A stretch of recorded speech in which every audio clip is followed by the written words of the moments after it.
Hello, welcome to Ernesto Bozzano 2025 series. And today we have our guest speaker, Dr. Humberto Coelho. So let me welcome him to the studio here. Hello, hello everyone. Humberto. Greetings. Nice to see you again, Munir. Oh, thank you. Likewise. Thank you for accepting our invitation and taking part in this series this year about Ernesto Bozzano. And it is a great pleasure to have you here with us. So for those who don't know you, I'll briefly introduce you, but please add some pieces of information that you find suitable at the end if I miss something. Okay. So Dr. Humberto Schubert Coelho, he's a professor of philosophy at the University of Juiz de Fora, state of Minas Gerais in Brazil, and co-director of the research group in spirituality and health at the same university. He's also a member of the Brazilian Academy of Philosophy, visiting researcher at the Ramsay Center for Science and Religion, Oxford University, United Kingdom, a member of the Spiritist Society Primavera, Spring, in Brazil, and he's also a member of social communication within the Brazilian Spiritist Federation. Author of Spiritist books and articles, normally in dialogues with philosophy. He is also the co-author of the book Science of Life After Death, together with Doctors Alexander Moreira Almeida and Mariana Costa. So I don't know if I missed anything. I know a lot has happened since we last spoke. So feel free to add any piece of information you find convenient. Thank you so much, Munir. It was very kind as usual. But I don't think that something remarkable changed in recent months or years. And essentially, I would only like to emphasize that I'm a philosopher, but I dedicate myself to the interactions between philosophy, science, religion, and art. That's pretty much everything that exists in human activity. But of course, I dedicate myself to the methodological interactions. So it is specifically one discipline, the methodological, the metaphysical grounding for human discourse in different aspects. Wonderful.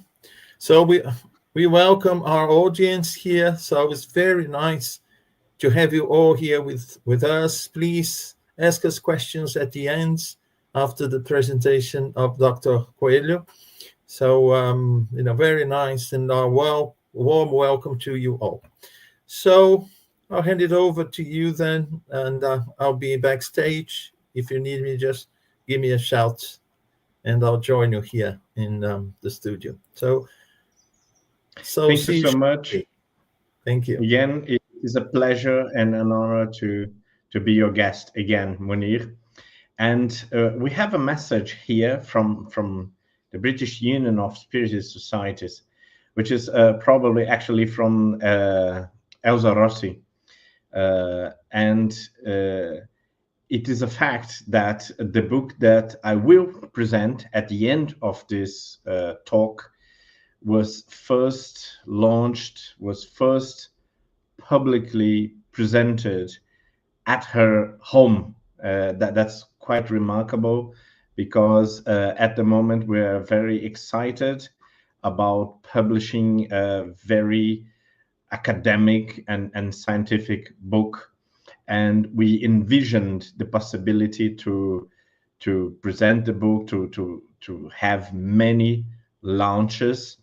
But in fact, the first person to invite us was Elsa Rossi in London, which is very significant to us, very symbolic, because this city is also the seat of the Society for Psycho Research. I will also refer to this society a couple of times in my presentation, and I'm personally very fond of their work and the tradition, the heritage in research of spirituality and psychic, human psychic abilities that is embodied by this institution.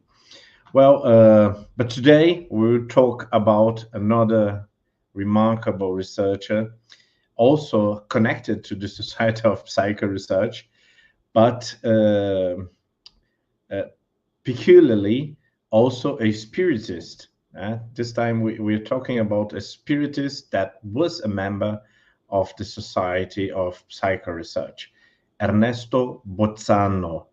And this very important early spiritist author was also an academic and a professional philosopher, if I'm not confused, at the University of Bologna in Italy.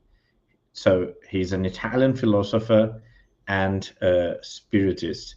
Although if we search in Wikipedia, especially in English Wikipedia, which is sometimes quite wrong about biographies of people outside the English-speaking world, he will be referred not as a philosopher, but as a parapsychologist, which is not completely wrong, but it's not also quite the case here.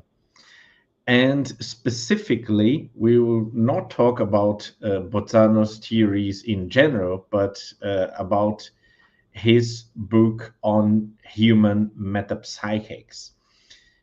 We have to qualify this word because it's not used nowadays. It is an old terminology for what we would nowadays call parapsychology, or even spirituality in a very general sense. Modern scientific research refer to human capacities and anomalous experiences or extraordinary experiences as spirituality. But between 1930 and 1980, 1990, it was referred as parapsychology.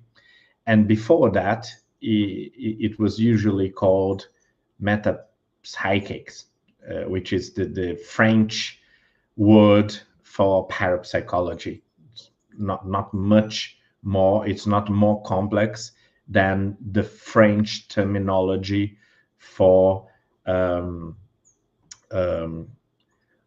parapsychology. So can we please move to the next slide? Okay, great. First, we have to address the person. Who is Ernesto Bozzano? He was an Italian philosopher, as I already said. And firstly, before he was interested in spiritism or spiritualism, he was a follower or an admirer of the British philosopher and psychologist Herbert Spencer. Herbert Spencer was a very peculiar philosopher of the 19th century because he did not attend college. He was not at Cambridge, he was not at Oxford or Edinburgh or the great centers of the 19th century. But he basically was a self-made man and an intellectual that developed all of his capacities in his house, in his home. He had a laboratory of physics and chemistry and electromagnetism in his own garage, so to say, in his house, in his basement. And he also had a massive library. But Herbert Spencer became probably the most important, the most famous philosopher of the second half of the 19th century at the time.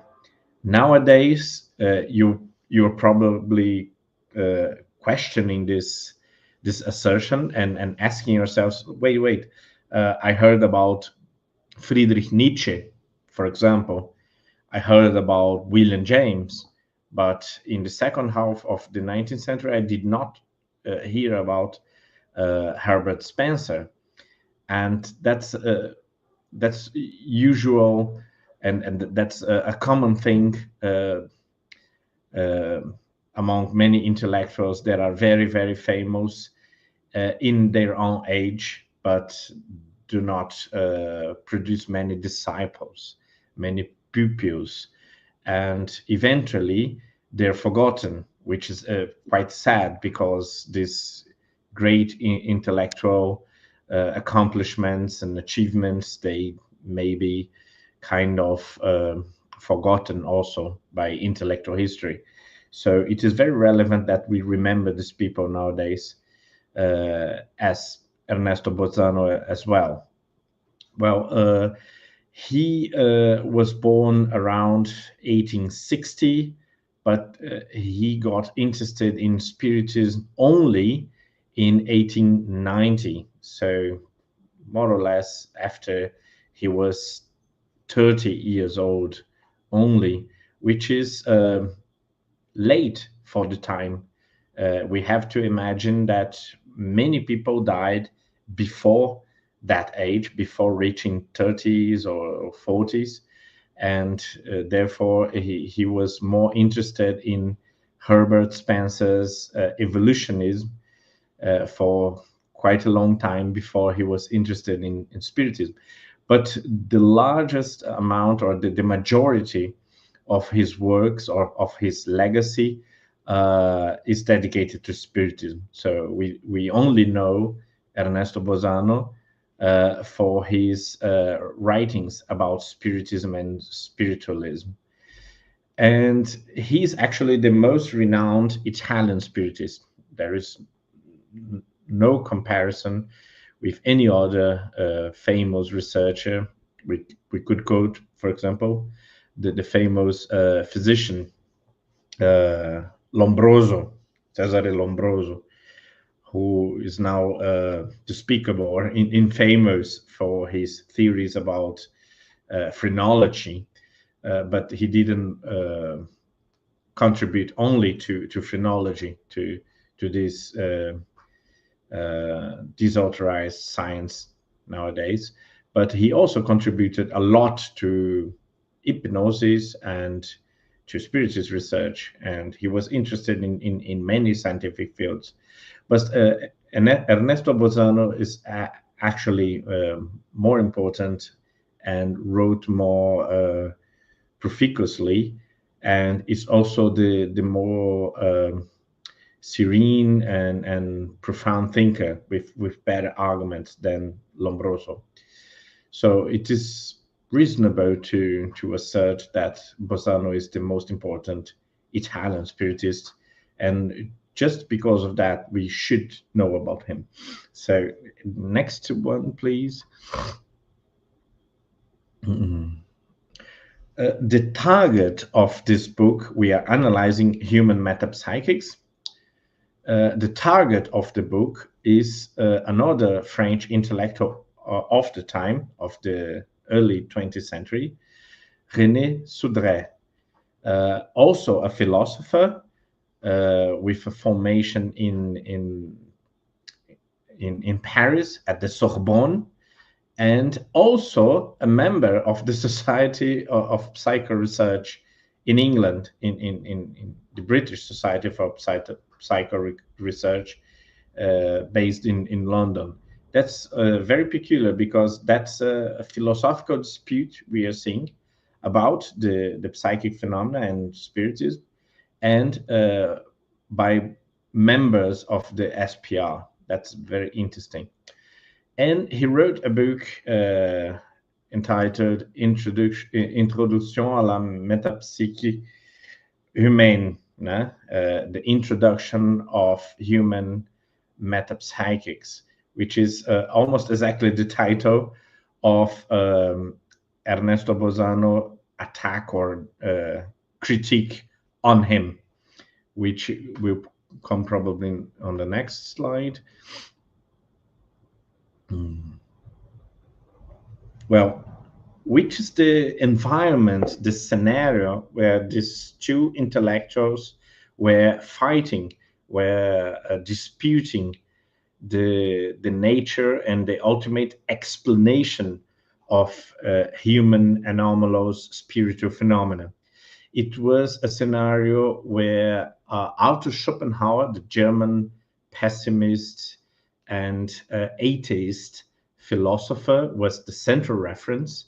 And that's very problematic because it is a philosophy that is not very critical and involves many sorts of dogmatisms, many theories that Arthur Schopenhauer just invented or asserted without any rigorous grounding, without rigorous proof. But at the time, people were very influenced by him. And we see that both authors, Sodré and Bozzano, were influenced by this voluntaristic and pessimistic philosophy of Arthur Schopenhauer. Also, Bozzano specifically was very influenced by Herbert Spencer, but also many people were influenced by Spencerianism or evolutionism. And we should not mistake it with Charles Darwin evolutionism. Evolutionist theories in biology, they are very obviously very dry and restrict to the scientific scrutiny, what can be proved empirically. But philosophers build a more flamboyant structure, philosophical, speculative structure, theoretical structure over Darwinian evolution theories, or actually natural selection theories. And sometimes most of we call evolutionary or evolutionism nowadays is more attached, more linked to Spencer's ideas than to biology, to Charles Darwin or Alfred Russel Wallace's theories. For example, Spencer believed that societies would evolve, and people psychologically would evolve and grow and develop as much as biological beings. And nowadays that's not quite true, because there is a certain romantic or Lamarckian air in this idea that through effort and challenge and overcoming challenge and pain, I will evolve and mature and overcome my former being.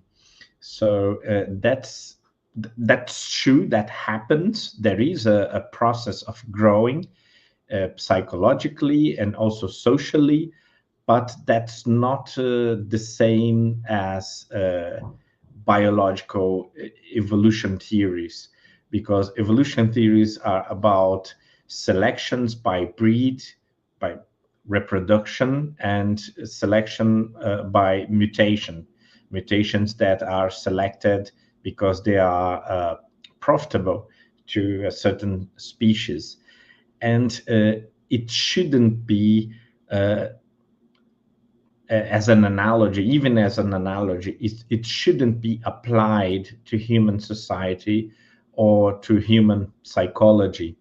We know that biology affects these levels. Biology affects social interactions or sociability or psychology, obviously.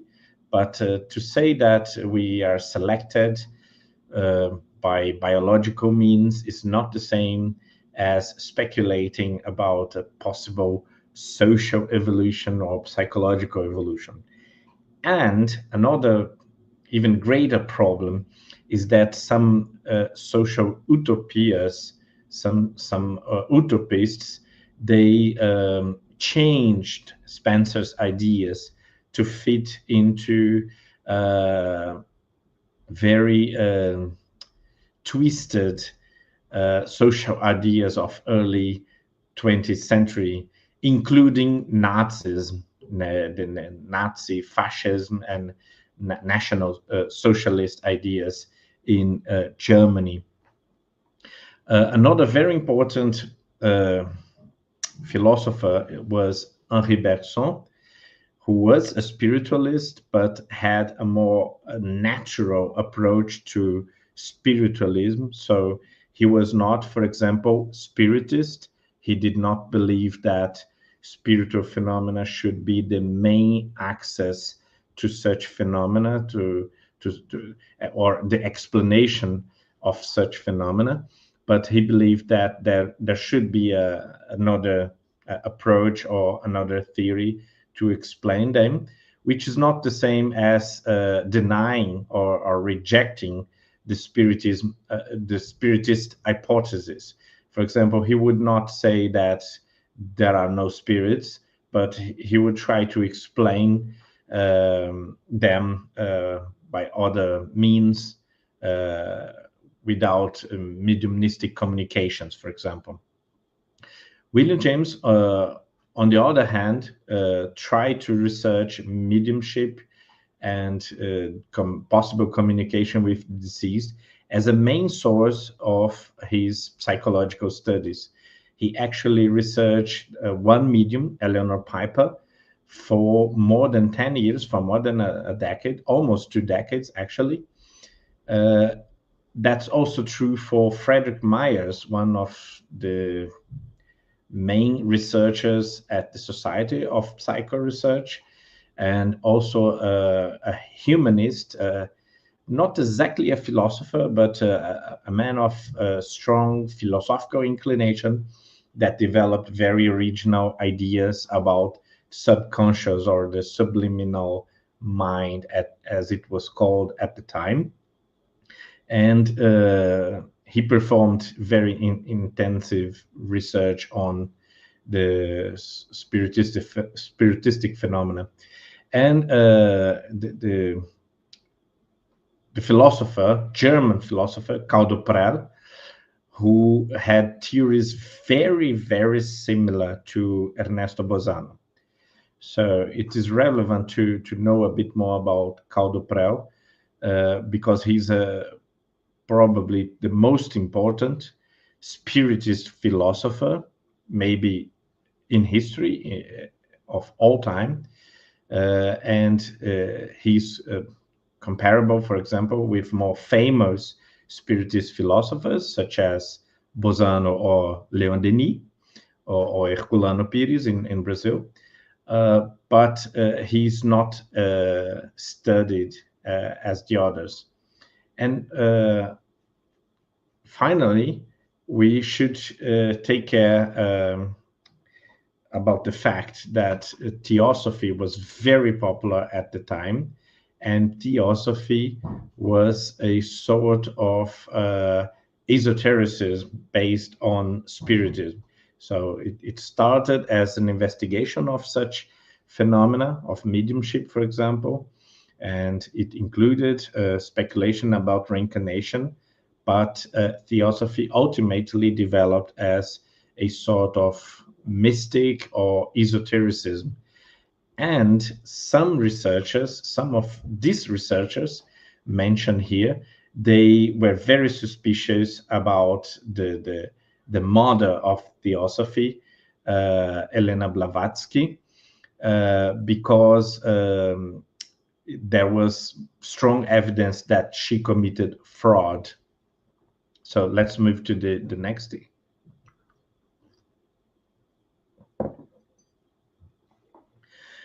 I would like to emphasize that Bozzano was the president of the 5th International Spiritist Congress.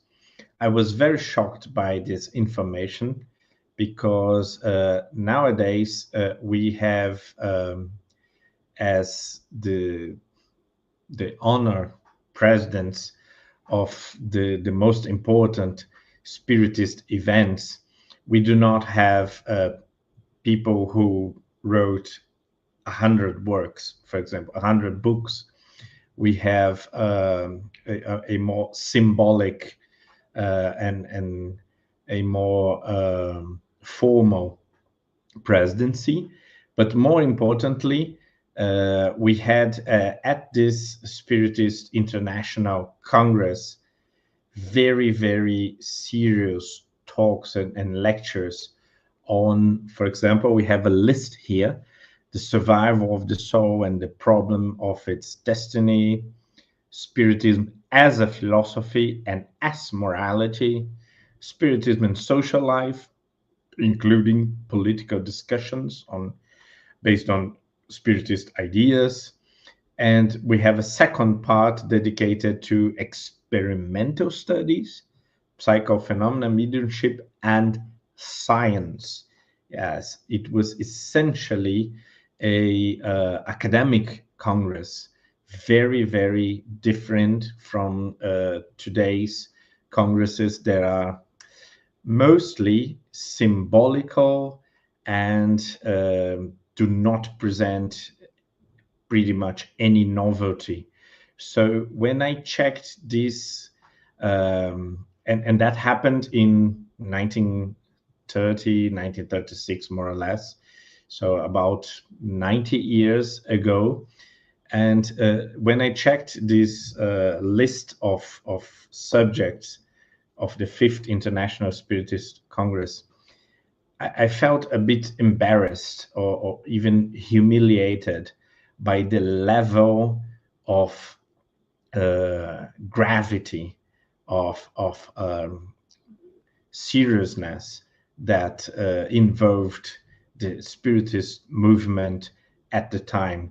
And it's hard to understand what happened to Spiritist culture, and how did we lost track completely of what was relevant.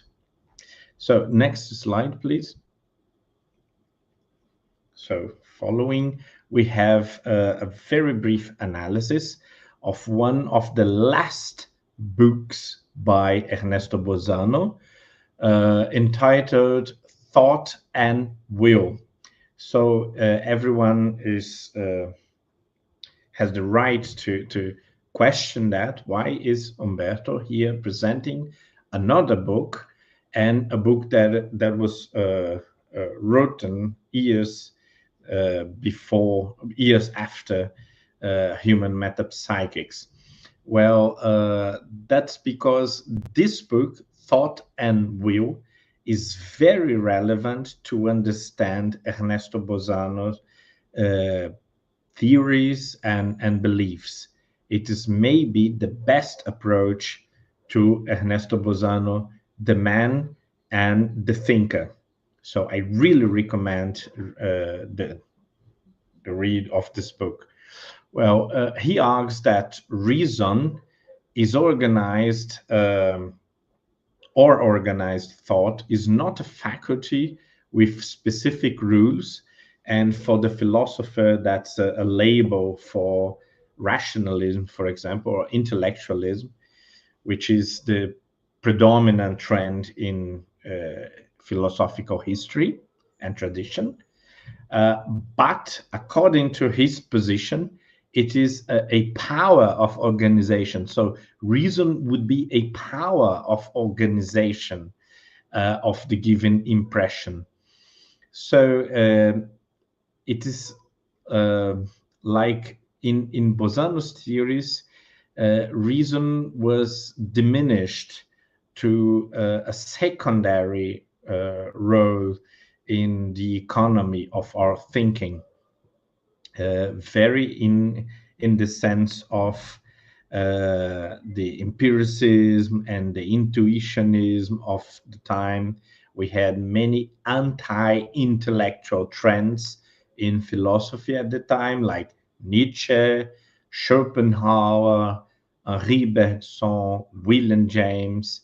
They are all remarkable thinkers, very interesting thinkers, but they were quite mistaken, to be honest, about the fact that they believed philosophical theory should purge intellectualism and even the idea of reason or logics from their discourse. And another key theory of Ernesto Bozzano was that the will, the power of the will, would be the energy and the direction of intention. And actually the main thing in human spirit, in human thought, what ultimately creates or makes things happen. Consequently, therefore, as a philosopher, Bozzano seems to be closer to Schopenhauer or William James, anti-intellectualists, than to, for example, Immanuel Kant or the rationalists or intellectualists or idealists. So that's relevant philosophical information for philosophers, and it helps us situating Ernesto Bozzano in the tree of philosophical schools of early 20th century. So next one, please. Now we will approach his book, the main subject of our talk today, his book on human metapsychics. Remember, metapsychics is not the same as metaphysics, for example. It's not a recognized discipline in academia nowadays, but at the time it was respected. It was almost an academic discipline. It almost achieved academic status. In some universities, it was recognized as an academic discipline, like in many French universities. And it represents the attempt to explain spiritual phenomena and psychic phenomena without recurring to spirits. That is, reducing this phenomena only to natural causes, like an energy or a power of the brain, a power of the mind. So the problem, Bozzano says, is that Sudre, in his presentation of human metapsychics, lies. That he's very brutal in this criticism. Sudre lies, or he's ignorant about animal magnetism, because he asserts that animal magnetism can give sufficient explanation of psychic phenomena without recurring to the spiritist hypothesis. What is the spiritist hypothesis? It is the hypothesis that spirits are behind many of such phenomena. But this assertion is wrong. It is plain incorrect, because many magnetizers or many researchers of animal magnetism in France, in Britain, or in Germany, especially in Germany, they actually did mention spiritists or believed in spiritism or in the presence of the spirits at least. So we have as examples Deleuze, the very person that Sudre mentions as a magnetizer that does not believe in spirits. And Deleuze actually did believe in spirits and believed that spirits could help animal magnetism.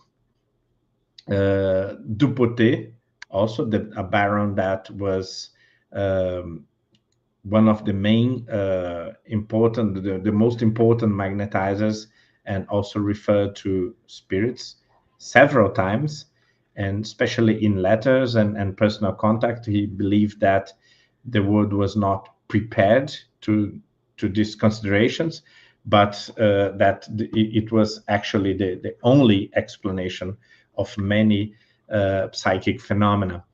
And I would also like to refer to Sawicki's book entitled Leben mit den Toten, Geisterglaube und die Entstehung des Spiritismus in Deutschland, Living with the Dead, the belief in spirits, and the formation, the development of Spiritism in Germany. And that's interesting because we use the word Spiritism for the doctrine coined, created by Allan Kardec.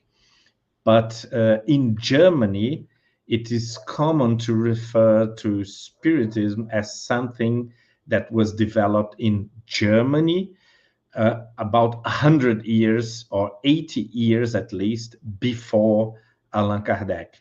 That's a very good book, and I strongly recommend it as the main source of the study of Spiritism in Germany.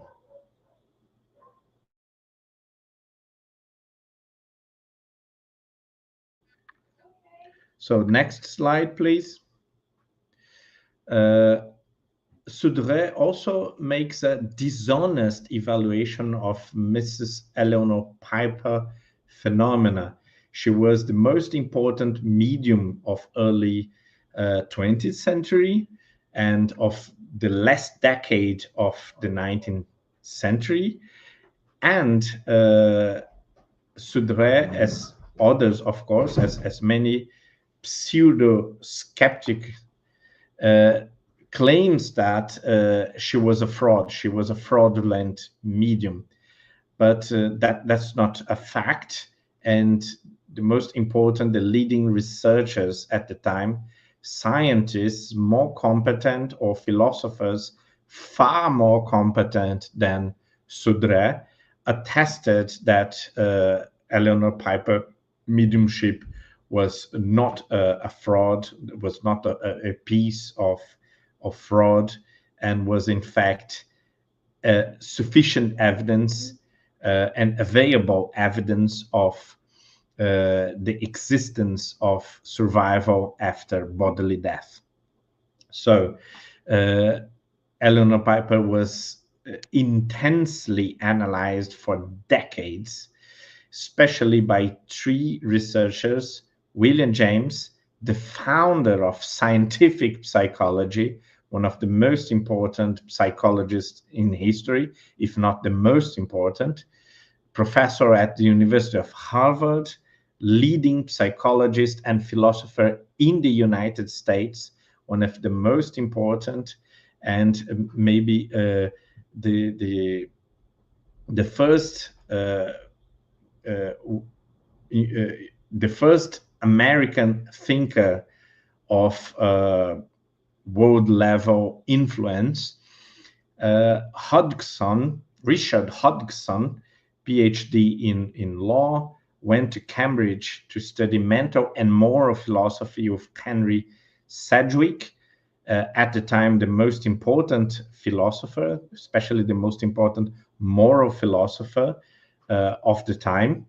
And then he went to India to investigate Madame Blavatsky and concluded she was fraudulent. So Hodgson was not a believer, he was not a spiritist, and he analyzed many mediums, including Madame Blavatsky, the founder of Theosophy, and he came to the conclusion that these mediums were a fraud. They were committing fraud and were false mediums, and their phenomena were no sufficient evidence of the existence of these spirits. And so he was not inclined to believe in spirits or in mediums. But after very intense scrutiny of Eleanor Piper's mediumship, investigating even her garbage, he would check her garbage to see, like a detective, as to play with another important spiritualist in Britain, like a Sherlock Holmes. He would investigate Eleanor Piper's garbage. Possibly, we have evidence that he may violated letters. He may have opened her letters to check if she was conspiring with anyone, and he came to the conclusion that she was a legit medium, a real medium.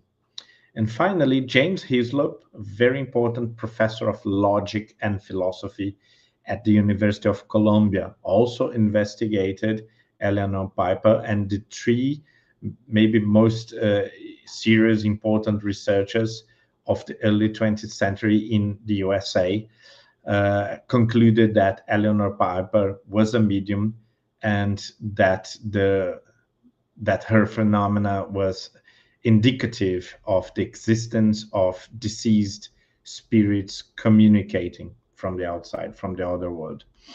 So next one. Finally, Bozzano mentions some characteristics, actually 11 characteristics of phenomena that are impossible to explain by metapsychics.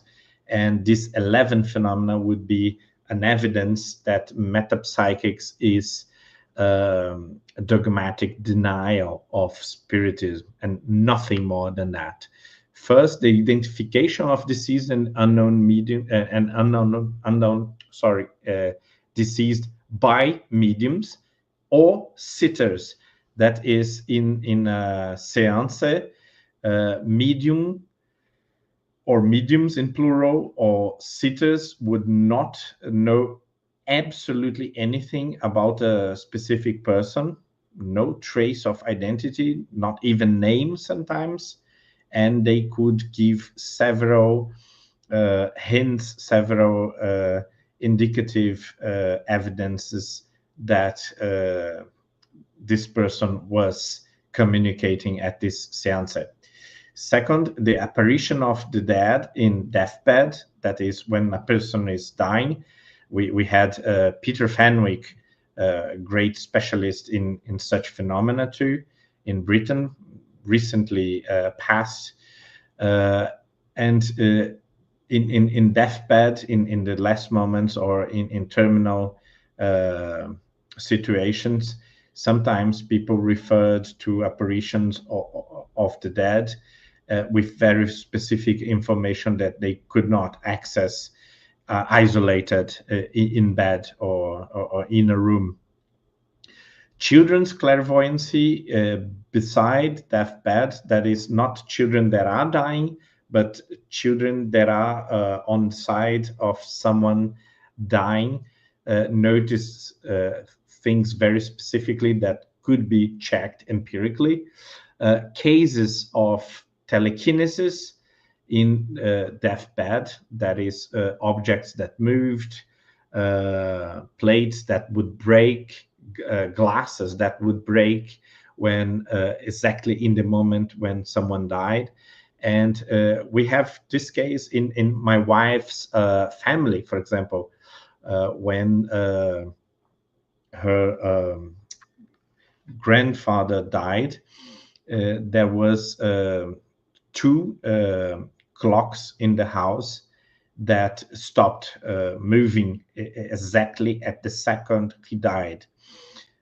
These cases are well reported too.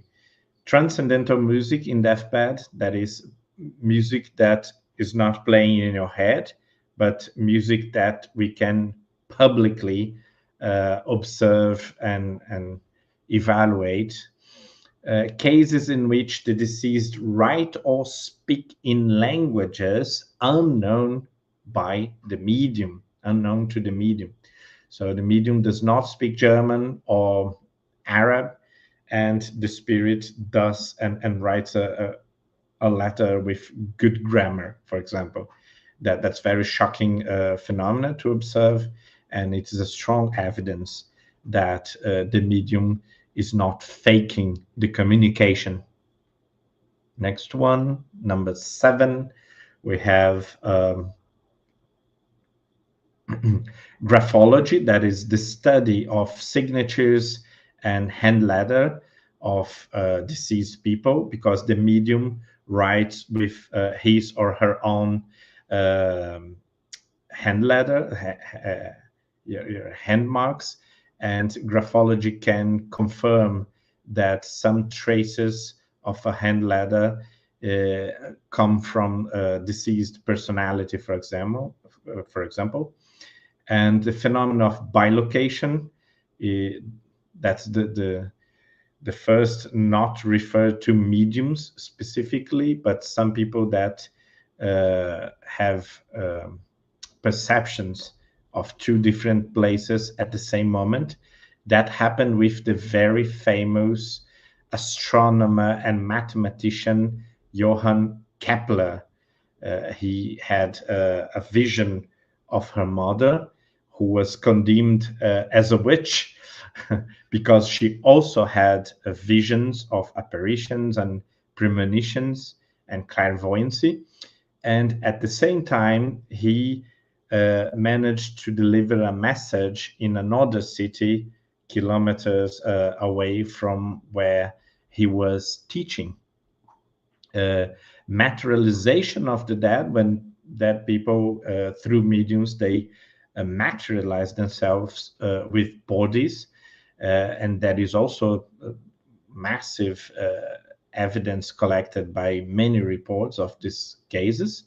And finally, also very peculiar, very different from the other classes of phenomena, the normal human subconscious capacities that are unexplained by evolution. Capacities such as telepathy, the capacity to perceive other people's thoughts, or intuitions, or premonitions, dreams, and so on. So, do we have another slide? I think we have finished. Oh no, we do have. So, as a conclusion, the central problem of Sudre's book and Sudre's hypothesis, according to Bozzano, was that he was a reductive materialist, a dogmatic materialist, and he refuses to reconsider any other hypothesis that could involve the existence of God or spirits. And even when all available evidence suggests that this was the case, he would deny or reject them, the evidence, or twist the evidence sometimes in a very dishonest way to fit his materialistic hypothesis. So Bozzano concludes not only that metapsychics is a failure, it is a failed attempt to explain spiritism, but he also concludes that many people that are involved in the metapsychics, they are actually dishonest and dogmatic deniers of such phenomena. So maybe we could move to questions now. I used a bit more than the time I intended. So that is a brief reference to our book, Science of Life After Death. The first presentation and the first launch of this book, as we mentioned previously, was in Elsa Rossi's house in London. And we have the very same conclusion of Ernesto Bozzano in this book, because we see that many people who claim to be skeptical about the spiritist hypothesis, they are actually pseudo-skeptic. They do not rationally demand proof and evidence, but they reject evidence and proof which is illogical, irrational, and unscientific.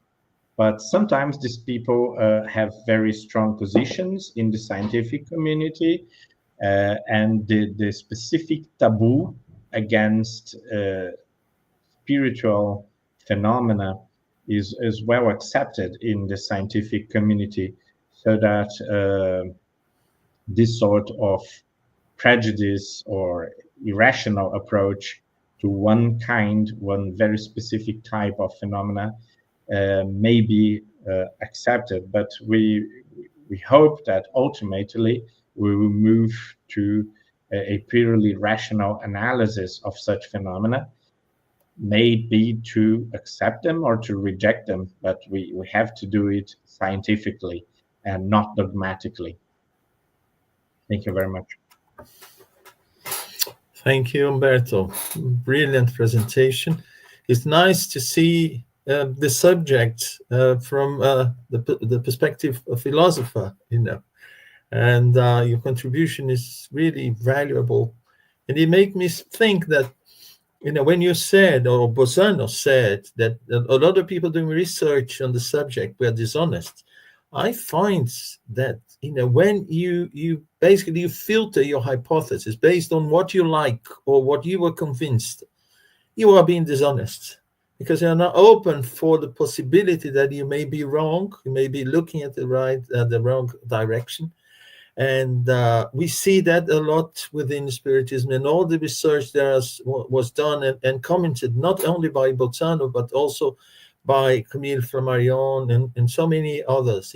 I just stick to a hypothesis and I refuse any other, not because I'm rational, but because I don't like it. And I've seen that recently. People talking about spiritism and spiritist phenomena. People talking about even homeopathy, based on what they believed. And when they went to support the position, you could see that it was very weak, and there was a lot of contradiction.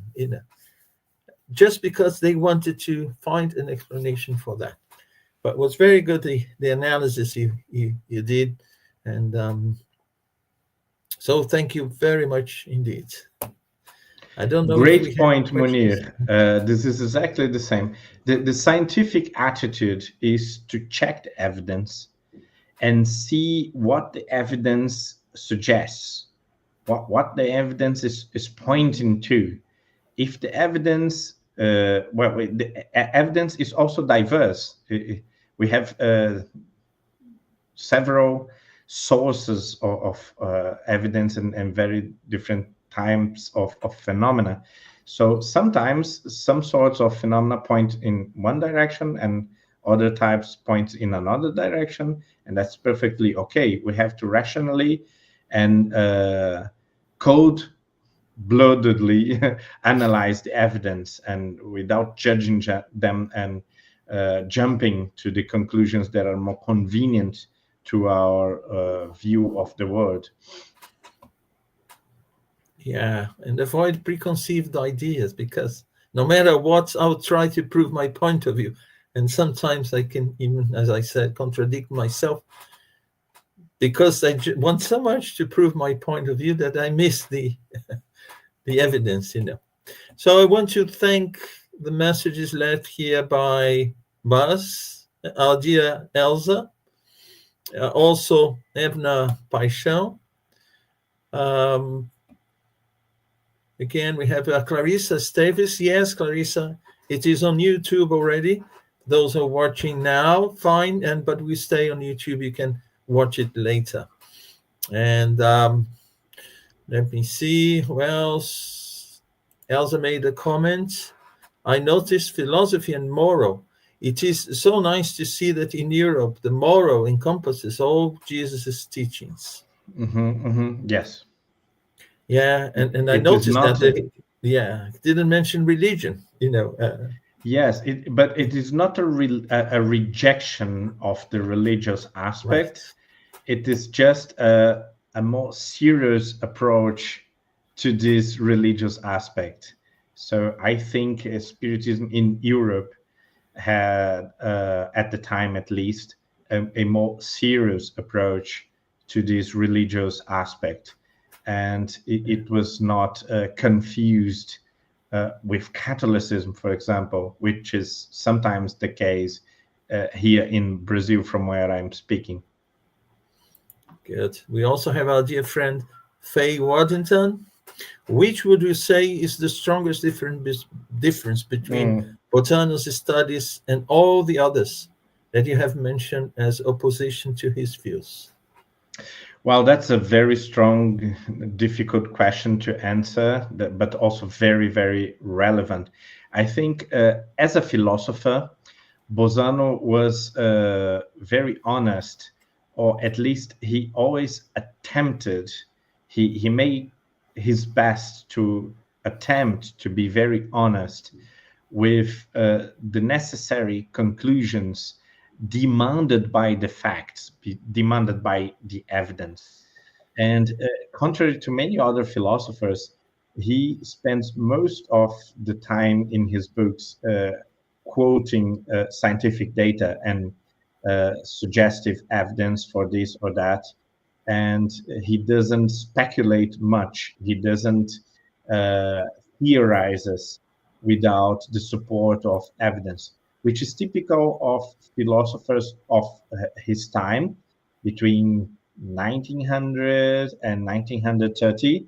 But it was not the typical philosophical attitude in the past or after his age, the time he was publishing. Good. There's one more question here by Faye. Despite allegations and findings around Madame Blavatsky's work, theosophy still carries on as a strong stream of studies. Is it still as based on her work? Another very clever question, because when we open Wikipedia, we see the same sort of dishonest approach to spiritism or to psychic phenomena in general, because they mention accusations of fraud repeatedly. And sometimes they ignore also the relevant fact that many serious researchers concluded that these phenomena were legitimate. So we have to put both informations available to the judgment of the reader.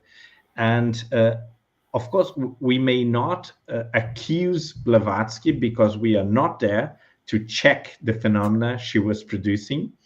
And we can only judge through the lens of those who claimed to catch her on fraud, or who believed her, that believed that she was producing real phenomena. And theosophy, as you say, should not be reduced to the work of Blavatsky. It is more than that. It includes many authors after Madame Blavatsky, and it would be absurd to accuse all of them of fraud, for example. We have to respect this tradition and put in perspective what these accusations actually mean. Okay, thank you very much, Humberto. Our time is basically up, and I want to thank you on behalf of Buzz and Kardec Radio as well. And before we go, I just want to make some announcements here very briefly. So next month, on the 6th of July, we have here with us as part of the series, there's Ernesto Bozzano Series 2025, Apportation Phenomena by our dear friend Flavio Zanetti. Also on Wednesdays, lunchtime, 12 noon, we have a study online offered by the Spiritist Center for Peace. We study the book Heaven and Hell by Allan Kardec, and also the Gospel According to Spiritism. For those interested of joining us, you're most welcome. So you have here the Zoom ID and the passcode to join us. Also on Saturdays, 10:30 a.m. UK time, we have our study of the Mediums book, coordinated by Guilherme Dias, John Kempf, and myself.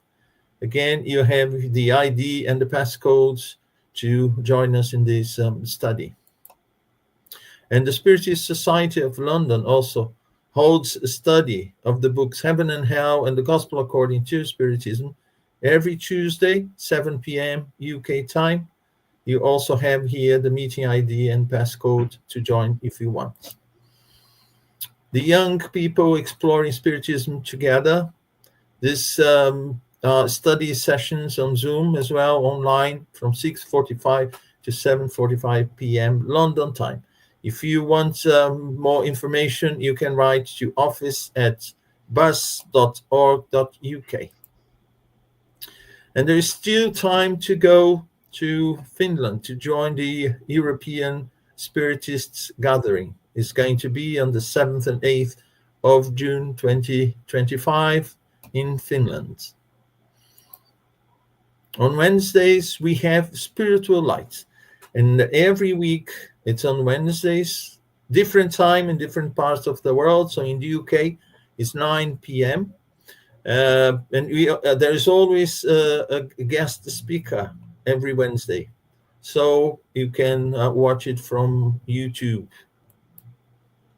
And finally, thank you so much to Kardec Radio. Kardec Radio always gives us their support and allowed us to use the studio and make this series possible, bring the series to you all. This is the 4th consecutive year that we have this project. Every year we bring a different author, and our dear guest speakers, they volunteer to bring to you all, to us all, their impressions of one work by the year's author.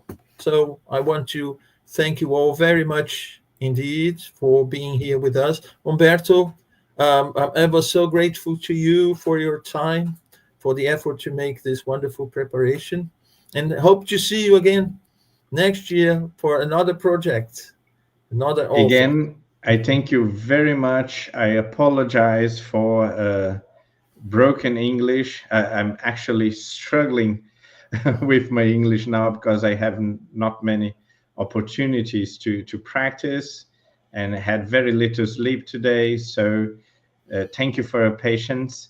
And again, it is worthy to return to these classics of Spiritism. They are people who are really worth our time.